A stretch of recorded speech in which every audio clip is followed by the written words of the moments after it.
Hello everybody, welcome back to 7895 Gaming. Tim here, playing Warcraft 1, Remastered.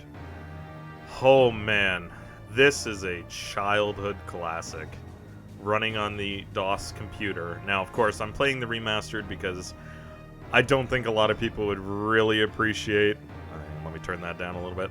I don't think people would really appreciate if I was playing some really pixelated mess. I'll show you when we get into it. I'm going to be playing tried and true to the Warcraft lore, so we are going to be playing the Orc campaign for this playthrough. And I've always loved Warcraft. It's had a place in my heart. Let me just turn down the volume briefly. It's always had a place in my heart since I was a kid, but I never understood the backstory of the game until much later in life when I read the books. So I'm going to throw out a little lore here for the people who are interested. If you're not interested, then just feel free to skip ahead on YouTube until you see the gameplay starting, and then you can jump right in.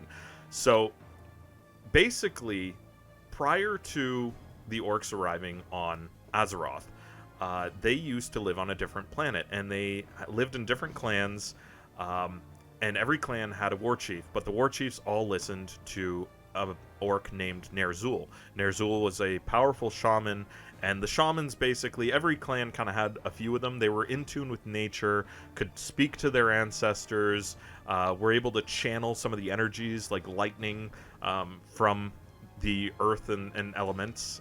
So that was pretty cool. And they, for the most part, just were hunters-gatherers, lived their lives doing their day-to-day stuff. Now, one day, Ner'zhul was visited by these ancestors, and I believe it was his wife, who basically came to him in a dream and said, hey, there's these other people who live on your planet, and they're called the Draenei. And he kind of knew of them before, like they've known that they've been around, but they've been hidden for some time. Well, his wife, ancestor spirit that came, had told them that they were planning on wiping out all of the orcs. So he needed to band them all together. Let me just turn this up a little bit. Band the orcs together in order to take care of this threat. So Ner'zhul did just that. He gathered all of the war chiefs. He basically started this horde and said that we're going to go on a mission and we have to deal with these Draenei because they're going to try to destroy us. Some of the war chiefs weren't fully in agreement, and but they did what they were told because Ner'zhul was a great, powerful leader, so he would know what's right. Well, it turned out that the ancestor that visited him wasn't actually the ancestor at all. It was in fact I believe it was a dreadlord named Kil'jaeden. Kil'jaeden hated the Draenei, and he tried to exterminate their race in the past and thought that the orcs would be a great tool for that. So once Ner'zhul found out about this plan, it was already set in motion and it was too late. He wanted to back out, but his apprentice was watching this conversation. His apprentice's name was Gul'dan. Now, Gul'dan wanted power, not for the Horde, but for himself. So when Ner'zhul wouldn't do what Kil'jaeden told them to do, Gul'dan stepped in and said, I'll do this. I'll take over, I'll destroy the Draenei, and I'll lead the Horde if you basically let me. And so Kil'jaeden was pleased with hearing that because he didn't have to try to manipulate him or sell him on anything. So what ended up happening was Gul'dan found that he wasn't a very liked guy with a lot of the war chiefs, but he did know that he could find strength and solace if he found a war chief powerful enough that people would listen to. So he grabbed Blackhand, one of the largest, toughest war chiefs that was out there. Not exactly the brightest, but he didn't know he was being manipulated. So essentially, Gul'dan tricked him into running the Horde under him, so that Gul'dan would run the show, but Blackhand would be considered the war chief leader of the Horde. When they started the invasion, they found out that basically the ancestors stopped talking to them, and they had taken away their magical abilities, being one with nature.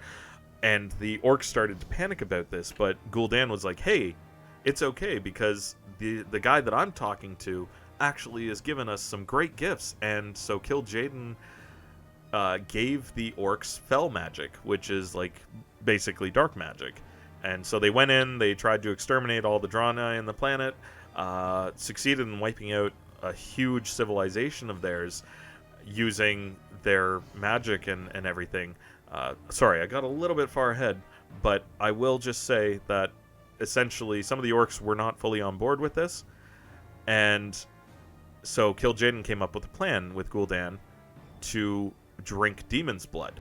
And so he summoned forth Mamaroth, who came in and basically spilled his blood into a pool, and then Gul'dan and Gul'dan and Blackhand essentially tricked the Horde into drinking all of this to turn them into bloodthirsty, ravaged people. They used to be like light brown sort of colored skins, and it went fully green. Their eyes went bloodshot red, and they just wanted to do nothing but destroy everything that they saw. So they went in, they wiped out the Draenei villages, and then after a while they realized that they couldn't find Draenei anymore, and they still had this bloodlust that they needed to satiate. Gul'dan was getting worried because they had no one to fight but themselves, so they were killing, like, other clans were killing each other, and so he needed some way to reunite the Horde. And in a dream, a hooded man came to him and said, "Hey, I know this other land, it's called Azeroth, and in here there's lush soils and everything that you could possibly need to survive." Backpedaling a little bit before we go too much further, I should say the magic that they were given, the shamans, corrupted the lands that they lived on. So their land just got completely devastated. They couldn't grow crops anymore. All the game that was in the area died off, and so their land was dying, and they needed a new land. So when this hooded figure appeared in the dream and told them of this new land that they could get to, that they could basically kill these humans and take what was rightfully theirs, so to speak, Gul'dan jumped at the offer, and he said, "Well, how do I do this?" And basically the hooded figure told him, "You're going to construct a giant portal, and you're going to need lives to fuel this giant portal, but in doing so, you'll open the dimension between these two planets. And so you can come over and basically destroy Azeroth." How could Gul'dan turn away from that? So he gathered all the war chiefs of the strongest clans, told them of the plan to construct this giant portal, and made the promise that they'd go to these new lands and take over from these so-called humans that they've never met. And essentially they gathered up what Draenei they could, took the life essence out of them that they could, and sent their strongest warriors through this portal into Azeroth. And that is where this game starts. You start off basically coming from your home planet into Azeroth and are now destroying their place. The orcs, end up starting in a place called the Swamps of Sorrow, which is initially the Black Morass marshlands of Azeroth.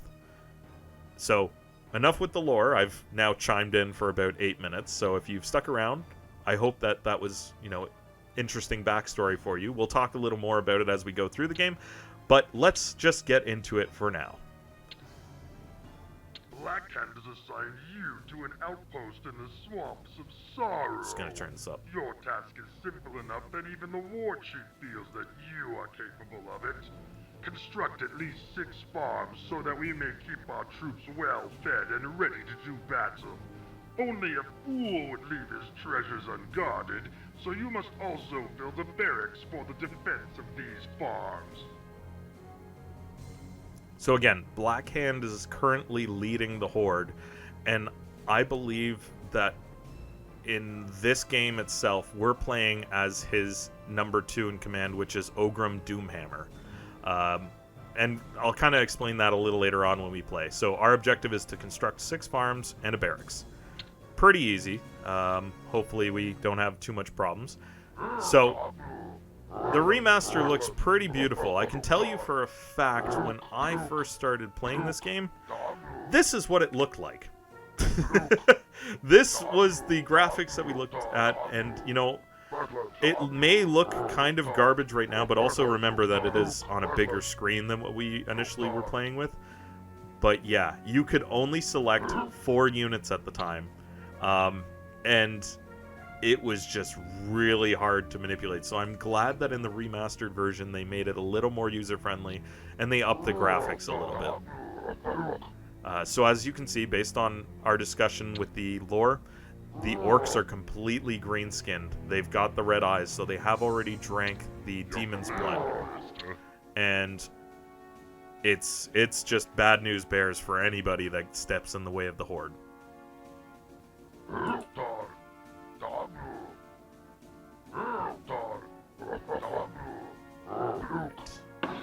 I don't want to span too far from the base because I know that there are going to be obviously human patrols in the area, so we're just kind of stick to our own little area over here, and yeah, it's a pretty easy first mission. I think in this game and in Warcraft 2, it's always the same starter missions, which is construct farms and a barracks to learn the basics of how, you know, the how to control groups of units and how to start your base off, essentially.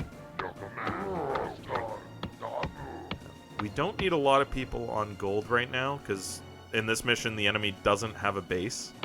So we can just kind of take our time. Really what we need is to get our wood going, because in this game, wood is just such a pain in the ass to gather. At least at the start, because everything requires a ridiculous amount of wood. And look how long it takes to gather it.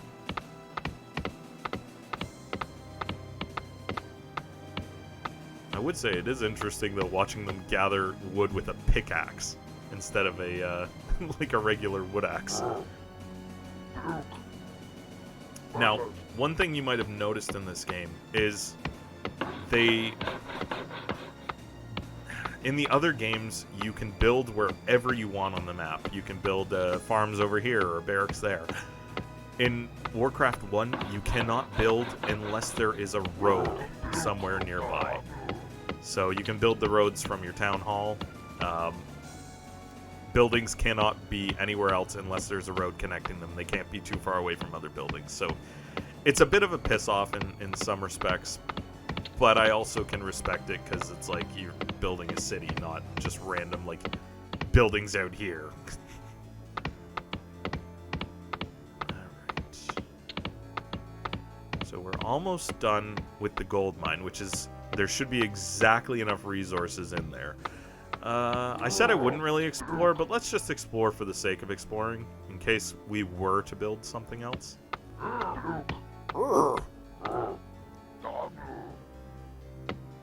Something I really enjoyed about the game is if you continue to click on them, they, whoa! Shit. Oh, damn, we already lost somebody. Shit. Well, that's not good. I could have microed, but, it's fine. But yeah, if you continue to click on them, they get kind of pissed off at you. What? What? Stop poking me! Stop poking me! We're gonna turn the music up a little bit. And just for this map, let's put the classic on, so you can listen to what it sounded like in DOS.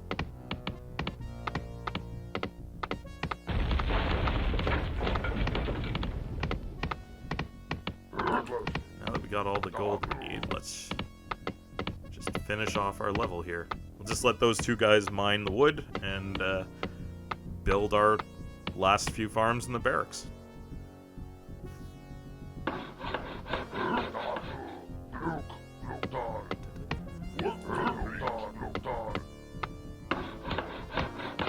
got 4 farms. This is the 5th one we're building. We have enough, right? I didn't over-calculate, did I? Am I off by 100? 600. No, okay, we have just enough. Well, I guess I gotta send him to work on the wood. No, actually we should be fine. Should be fine. That's something I do wish that they fixed. If two guys are harvesting the same tree, then they basically, when one finishes, the other one has to start again, and the timing sequence restarts for how long it takes to harvest the tree. It's a bit of a pain in the ass, really. I need 500 wood. So basically, this is just a sitting, waiting out the clock mission here.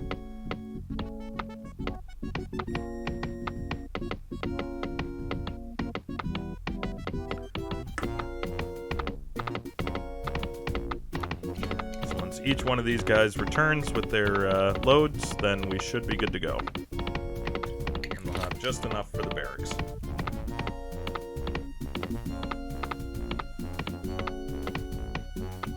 Now at this time, I'm pretty sure that the scouts who are in the area that do survive end up going to the capital on this side of the planet, which is Stormwind Keep.